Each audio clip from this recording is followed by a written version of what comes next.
दुनिया भर में खाद यूरिया के दाम कई गुना बढ़ गए, लेकिन मोदी जी ने कहा था किसान के ऊपर खाद और यूरिया के बढ़ते जो दाम दुनिया भर के हैं उसका हिंदुस्तान के किसानों पर बोझ नहीं पड़ने देंगे। और लाखों करोड़ की सब्सिडी हमने पिछले कुछ सालों में दी। आज का निर्णय भी न्यूट्रिएंट बेस्ड सब्सिडी एनबीएस, उसके रेट जो हमने फॉस्फेटिक और पोटेशिक जो पीएनके फर्टिलाइजर्स के लिए है वो खरीफ क्रॉप के लिए 1 अप्रैल 2024 से 30 सितंबर 2024 तक के लिए निर्धारित किए हैं।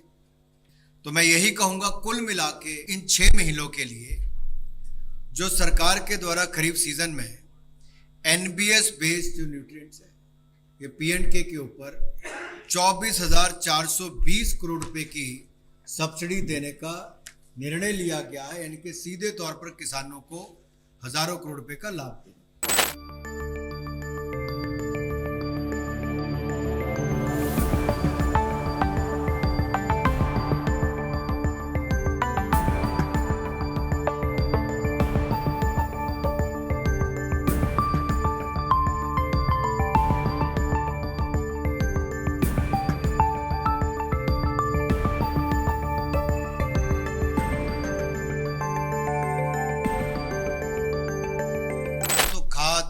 यूरिया इस सब का एक बहुत बड़ा महत्व है।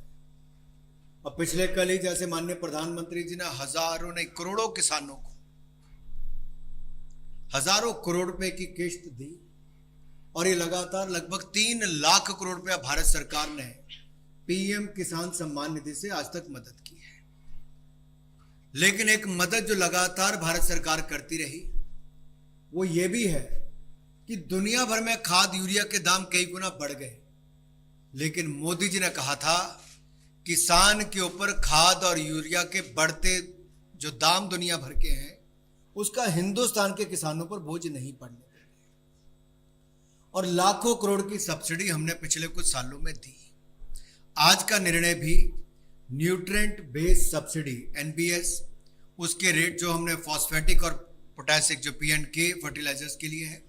वो खरीफ क्रॉप के लिए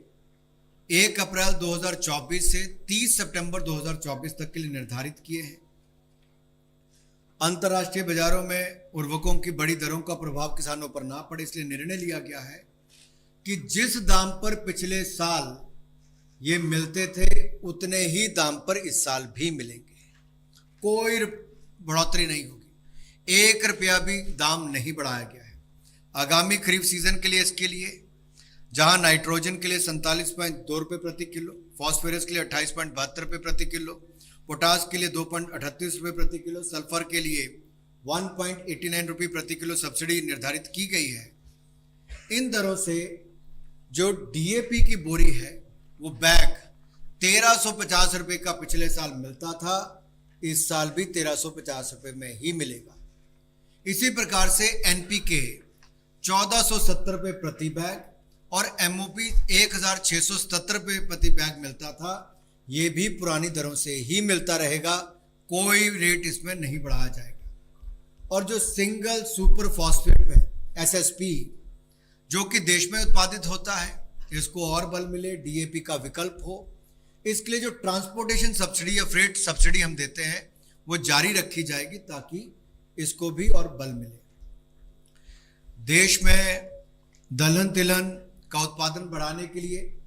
और डीएपी का आयात कम करने के लिए जो magnesium, sulphur, secondary nutrient, zinc एवं बोरॉन माइक्रो न्यूट्रिएंट से फोर्टिफाइड एनपीके है वो एसएसपी है या यूरिया एसएसपी के 3 न्यू ग्रेड्स को इसमें शामिल किया गया। पहले 25 ग्रेड थे, अब इसमें 23 प्रकार के पीएनके जो उर्वरक है उनके लिए अनुमानित सब्सिडी निर्धारित की गई है। तो मैं यही कहूंगा कुल मिला के इन 9 महीनों के लिए, इन 6 महीनों के लिए जो सरकार के द्वारा खरीफ सीजन में एनबीएस बेस्ड जो न्यूट्रिएंट्स है ये पीएनके के ऊपर 24,420 करोड़ रुपए की सब्सिडी देने का निर्णय लिया गया है, यानी कि सीधे तौर पर किसानों को हजारों करोड़ रुपए का लाभ देगा।